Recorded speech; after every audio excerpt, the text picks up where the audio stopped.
Welcome to Cultural Fluency Makers. I'm your host, David Wellish. Each week, we welcome leaders to share how they stay ahead of the ever-changing consumer landscape. With today's cultural transformation, top brands need to understand diverse consumer segments from Gen Z, Hispanic, and LGBTQ+ to gamers, wine enthusiasts, and basketball fanatics in Iowa. Their marketing strategies require them to keep the pulse on their consumers, but also their brand in the category to continue to grow revenue for the long term. Cultural Fluency Makers is sponsored by Collage Group, the only cultural intelligence engine that provides brand and consumer insights on the why that drives consumer behavior and purchase decisions. Let's get started.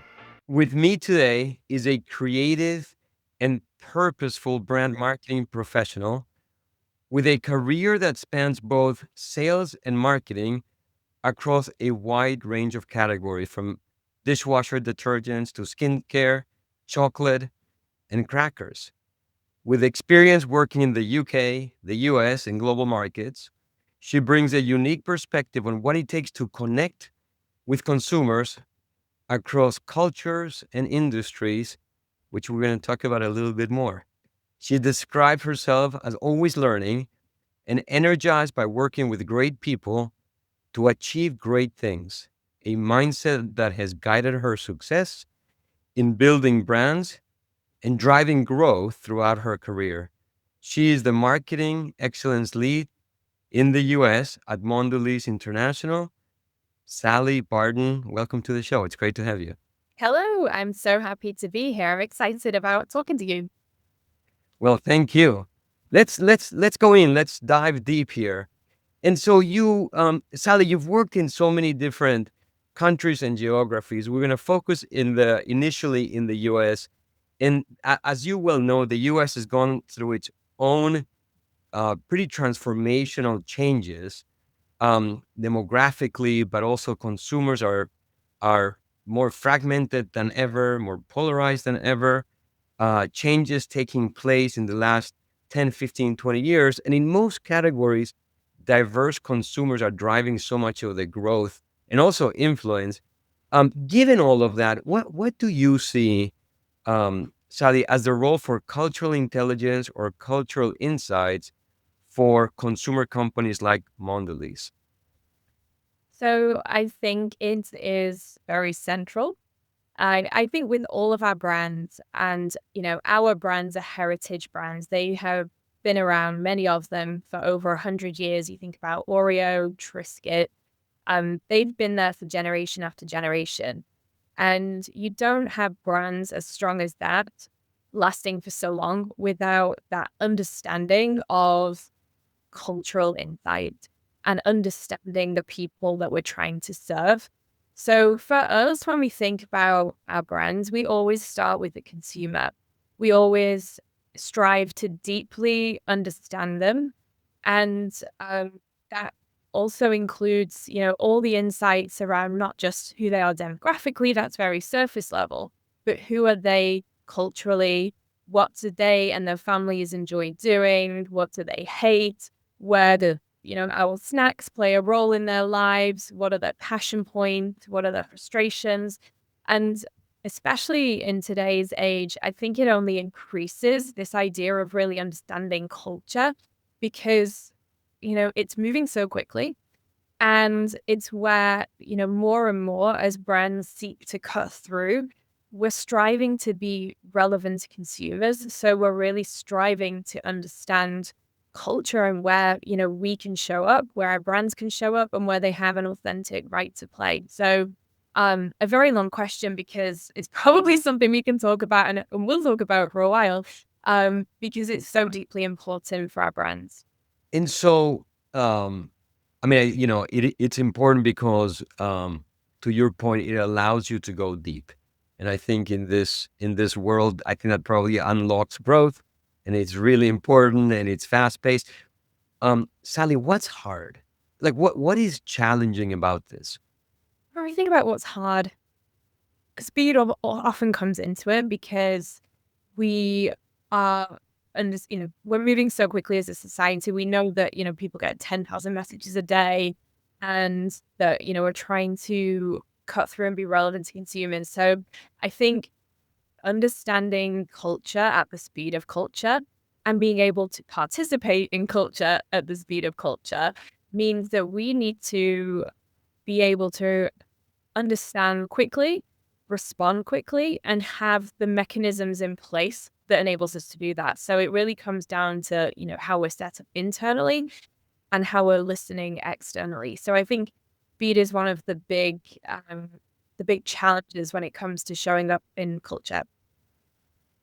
So speed is critical. And if you think about, it's interesting, uh, the role of tools, the role of partners, when you think of understanding culture and moving at its speed of culture. How would you say that the vendor world, the partners are there for you in their ability to help you with speed, but also depth?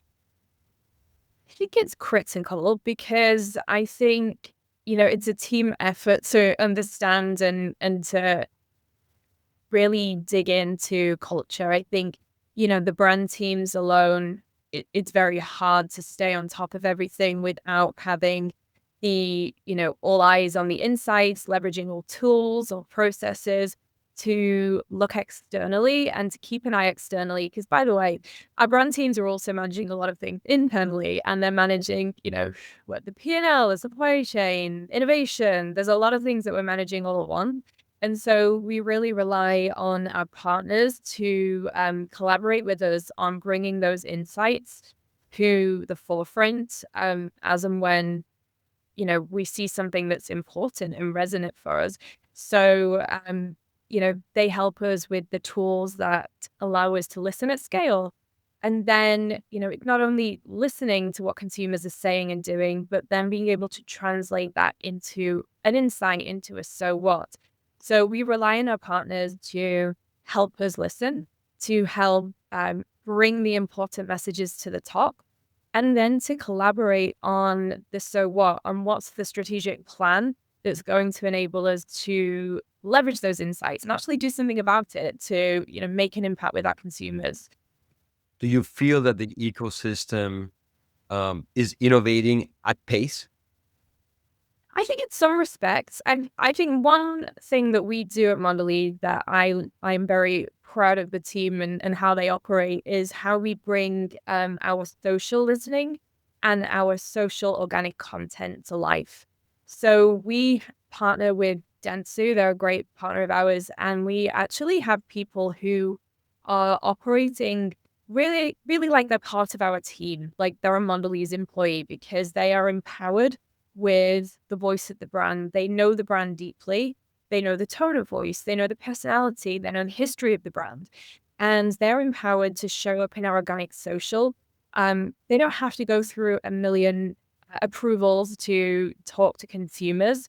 They have that permission, and that allows us to really operate at speed. So, we see consumers in the comment section talking about something, interacting with our brands. We see a trend that team can then go ahead and turn that around at speed in a way that's super authentic to the brand voice, but also allows them to move quickly and in the moment, because we know that with social in particular, if you are on the back of a trend, the trend has already passed in 24 hours. It looks really lame as a brand. It looked like you're the opposite of relevance. You're irrelevant if you're coming, still past. Yeah, I have not heard the cultural irrelevant phrase. That's great. So, Sally, have been privileged to moderate many roundtables and have many conversations with marketing leaders and insights leaders. And every time I ask the question is, how important do you think cultural relevance is to win consumers' hearts and minds? And the answer is always, oh, it's essential. Well, can you define for you what is cultural relevance? At Collage, we call it cultural fluency. Um, and how do you become one? I'm thinking as you ask that question, what do I think of as something that's culturally relevant? And I think one of the things I'm proudest of when I think of our brands and I position them as being culturally relevant is how they show up for families and how they show up in people's lives. So, an example would be I had the privilege to work on Cadbury chocolate. And so, Cadbury Dairy Milk, and particularly in the UK, it was invented in the UK. It is so relevant and it plays such a role in consumers' lives, in their memories, in the patchwork of the nation. It is, the first chocolate that your child has, that first moment when they have, an Easter egg or in the holiday, that moment when it's, all over their face. Like that is a really important moment in somebody's life that they're always going to remember. And the fact that they trust our brands with those moments mean to me that, that brand has a cultural place in their lives. So I think for me, kind of lost track of the question a little bit. For me, like I think that brands that are culturally relevant, they have really, really made their way into the hearts of consumers. They have formed memory structures. They have formed bonds and connections in a way that has somehow been meaningful and relevant in their life. It's funny because we try in our home, we try to eat as few chocolates as possible, except when the Cadbury eggs come out, we all just we all run to get it. The question was twofold. One is what is cultural relevance, and I think you answered that. And the second one is how do you become it?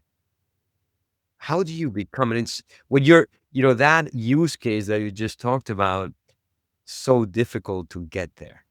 It does take time in some respects. I think because I'm thinking about those memory structures, so I'm thinking about how, it takes time to build the credibility, the trust with consumers, the relevance in those moments.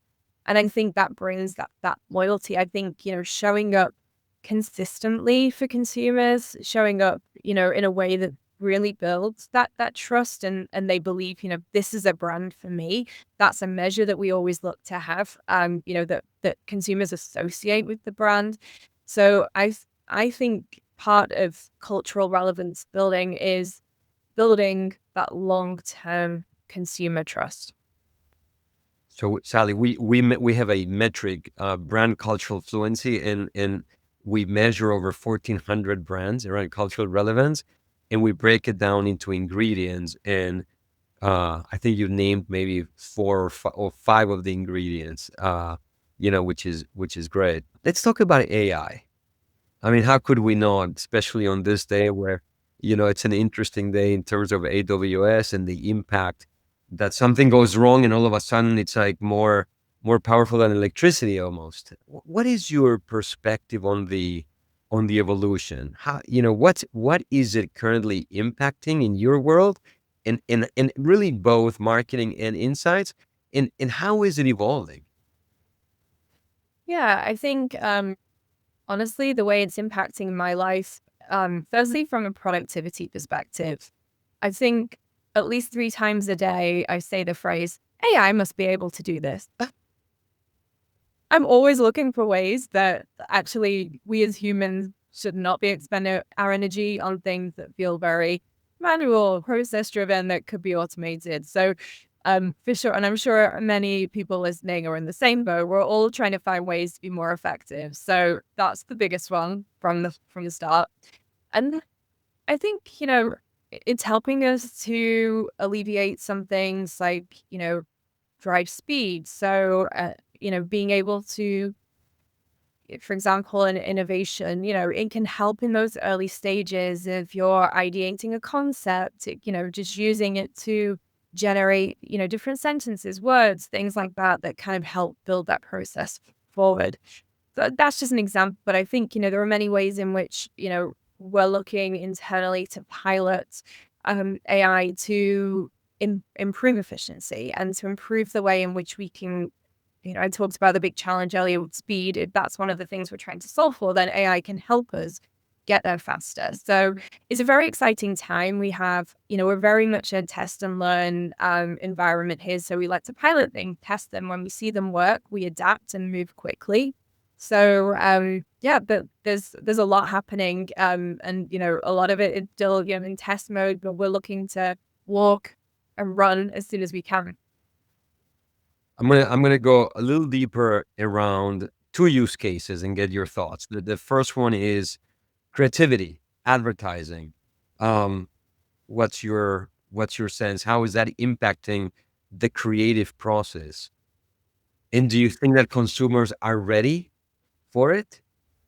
I think one of the things, and again, kind of harking back to I talked at length about trust just a moment ago. I think trust is the most, one of the most important things that we need to continue to build with our brands. And once broken, it's hard to regain trust in any way, in your human life as well as in brand life. And so that remains the priority, is to continue to, you know, generate creative or content that is authentic, true to our brand's purpose, and continues to drive trust with our consumers. I think there's opportunity for us to potentially use AI to generate, different backgrounds or translations, things like that, that can help, automate some manual elements. But at the heart of things, creativity is going to stay there. The human touch is going to stay there. Like, we're very much driven by, the creativity and purpose of our brands. So I see it playing a role. But I also see the balance of maintaining trust with consumers. Trust as the North Star. I think we agree on that. What about the idea of synthetic personas from a targeting research perspective? Have you played with that? And I'm curious whether that's touched your world yet. Can you elaborate on synthetic persona? Yes. So, if you think of focus groups as an example, rather than speaking to actual people, you can, if you have seed data, you can actually eventually train a machine to perform the role of that proxy, of a persona that then will learn based on the data behind it, how that persona, will respond. And again, it's very early. This is very early in the process, but I know that, different companies and agencies are beginning to play. It may be that it's too early. Yeah, I think it's a little early for me to comment on that. It's a really interesting idea, though. I know I've heard at, conferences and things, like people programming AI to kind of sound like their consumer, because that's a really fun game, right? You create something and then you want to play it off against this kind of AI version of the consumer to just test it out. I think that's interesting because you kind of, if you know who your consumer is and you know the tone and you're just trying to get like a feel for, is this the right vibe here, it kind of works. I'm curious whether, just speaking live and thinking about it, whether it can truly unearth insights, because again, like, AI is an algorithm, so it's based on what we've always heard before.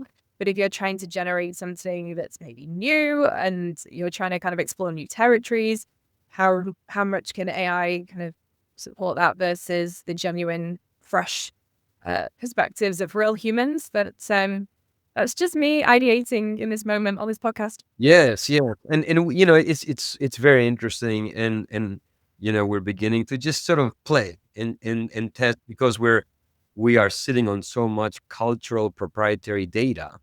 That's just interesting to see where the boundaries are, and so it's a fascinating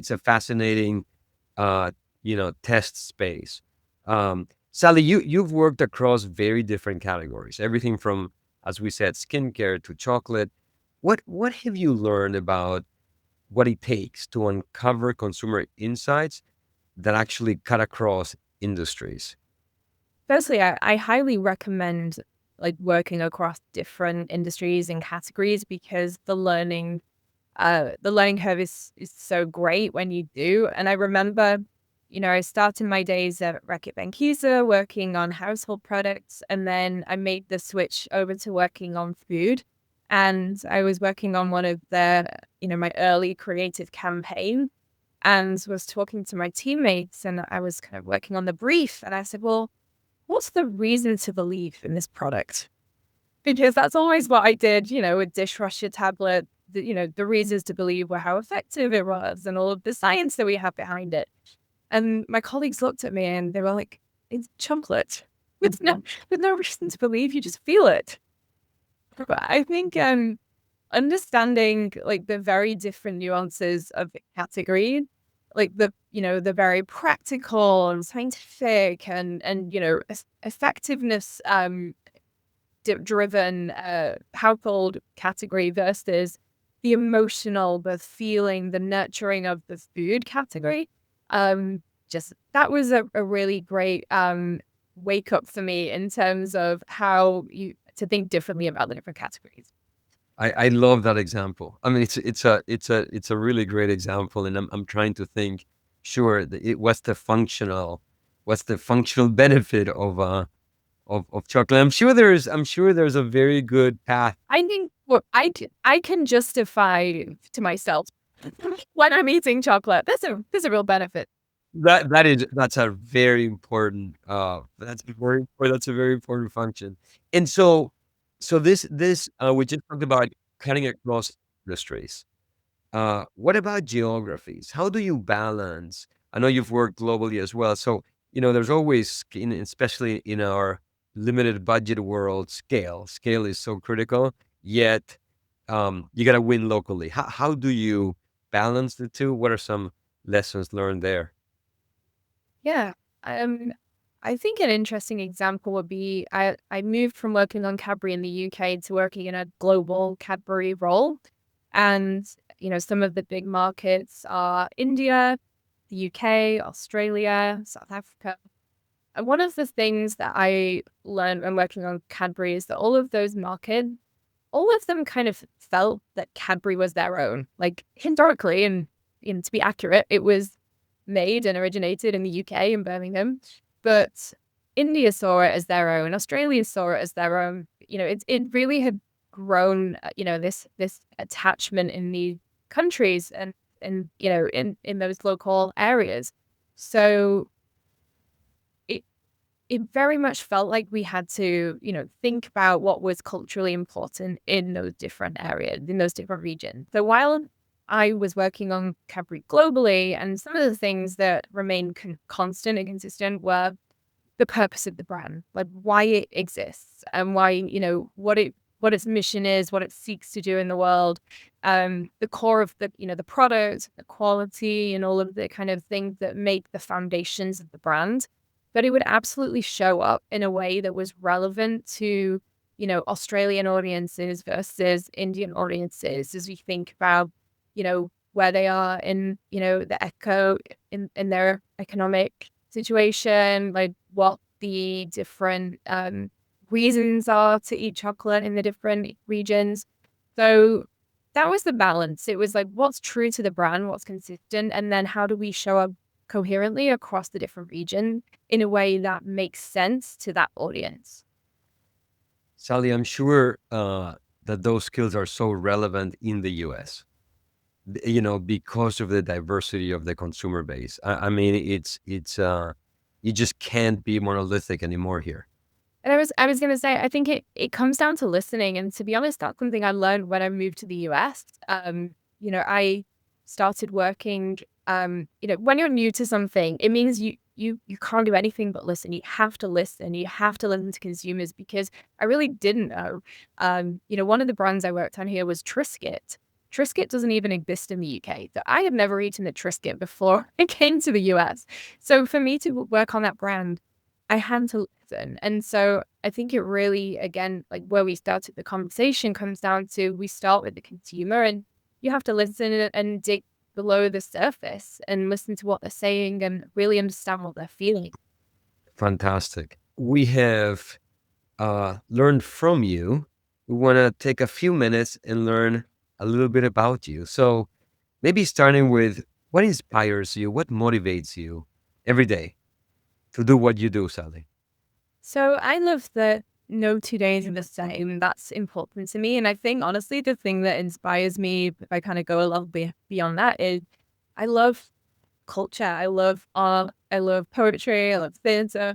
I love anything that brings creativity to it and storytelling. And, I can bring that into my day to day in my role. And so that's what inspires me. And I love that I can, bring what, the fun side of culture into my work. So then you're doing the right thing. You're in the right job. That's great. And this is for our younger audiences who are seeking career advice and who I think need it so badly in this chaotic world of sorts. If you could travel back in time and give your 20-year-old self advice, what would that be? I would tell myself to ask for the things I want and to really go after them with the full force of my energy, unapologetically. Because as soon as I started asking for things and, you know, pushing myself towards them, things would happen more quickly than they did when I was not doing that. So I just, I learned over time that, instead of letting things happen to me, go and make the things happen. Ask the question, um, what's the worst that could happen? So I guess have clarity of what you want Yes. and then go for it. Yes. And it sounds very simple, but sometimes we don't ask for what we want. So go forth and do that. I love that. Great. And then finally, uh, what do you do for fun outside of work? I already touched on it a little bit. My cultural side, I like to go to the theater. I also like running.